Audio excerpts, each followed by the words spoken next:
Next question. All right, what we got here? Gio says, most impressive rookie so far. Well, it's obviously Colapinto. I'm definitely not a biased fanboy. But hey, he did finally outqualify Gasly. And by finally, I mean for the second time.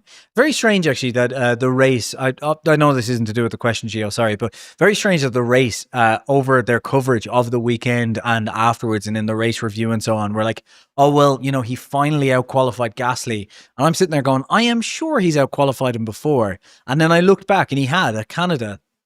And then I said it to someone, they were like, yeah, but that was because of the red flag at Canada. I'm like, hold on, that's not an excuse because they both ran on the mediums before the red flag. Yes, one of Gasly's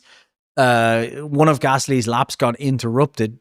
Yes, one of Gasly's laps got interrupted on the soft tires, but he had another run, almost 4/10 off.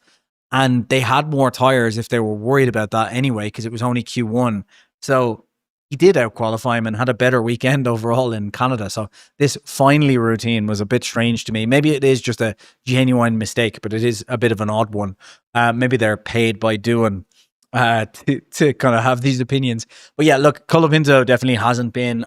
I am a huge fan of Colapinto, but he just, you know, he doesn't deserve the seat at the moment. I think there's a lot of excuses to be made for him that are relative and relevant excuses. I don't want to say there isn't, because there is. I think the car's been dog shit. I think he's been under too much pressure, all of these things. But in terms of rookies, he's been in terms of rookies, he's been more impressive than doing.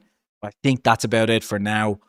As for the other rookies, Antonelli, I think, has been relatively good, but definitely not the most impressive rookie. I talked about this in a recent episode that, you know, and you'll see it on the Clips channel if you want to head over there as well, that, you know, I think there's a lot of reasons why he hasn't been that impressive. And I think a lot of those are to do with expectations.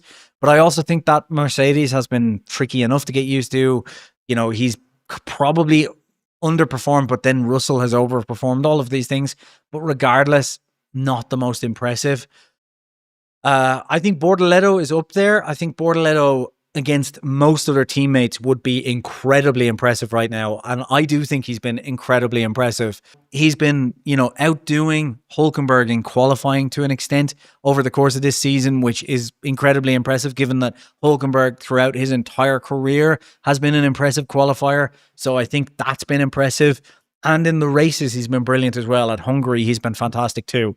And I do think the reason he's not being talked about as the most impressive rookie, full stop, is the fact that people underrate Hülkenberg because of stats, you know, F1 fans who just look at stats without any context. So I think he is up there with most impressive. And I think he would be most impressive if it wasn't for Hadjar in my books. Honestly, I think that is the God's honest truth, is that Hadjar has been the most impressive for a variety of reasons. And I think the main one is the reverse of what I've said about Antonelli to an extent, which is I think our expectations of Hadjar were way down compared to where they were for Antonelli. And he has just blown those expectations out of the water. So I do think part of it is just to do with expectations. We kind of expected Bortoleto to do decently. We're kind of praising a lot of it to the car. And then he's kind of been somewhat on par with Hülkenberg, so people don't treat that as that impressive, whereas no one expected Hadjar to come in and absolutely blow it out of the water with qualifying and then deliver in the races and all of these things. So I think Hadjar has been the most impressive, but I do think that's skewed by expectations. I think it's very, very fine margins between Hadjar and Bortoleto in terms of most impressive rookie, but I have to say I'm going to fall prey to the expectations and say that I do think Hadjar has been the most impressive this season, but I think it's nip and tuck between the two. So I don't want to take anything away from Bortoleto. And I think by the end of the season, I would not be surprised if I am calling it as, you know, Bortoleto being the most impressive rookie. But hey, that could swing and it could be Antonelli by the end of the season as well. I will just say one final thing on this though. I think all of the rookies so far have been incredibly impressive. They've all had their moments. They've all had those levels of brilliance against teammates. But I think Hadjar has been the most impressive. It's the only thing that makes me want to put Bortoleto highest is that it's hard to know where Hajar actually is, given that Lawson came back into the team after, being basically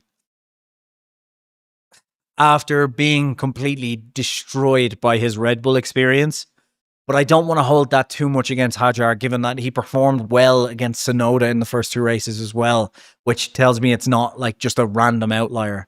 So yeah, I'm going to say Hajar, but I think it's nip and tuck between Hajar and Bortoleto. But I would love to know what you guys think in the comments in terms of most impressive rookie. I think it's an interesting conversation.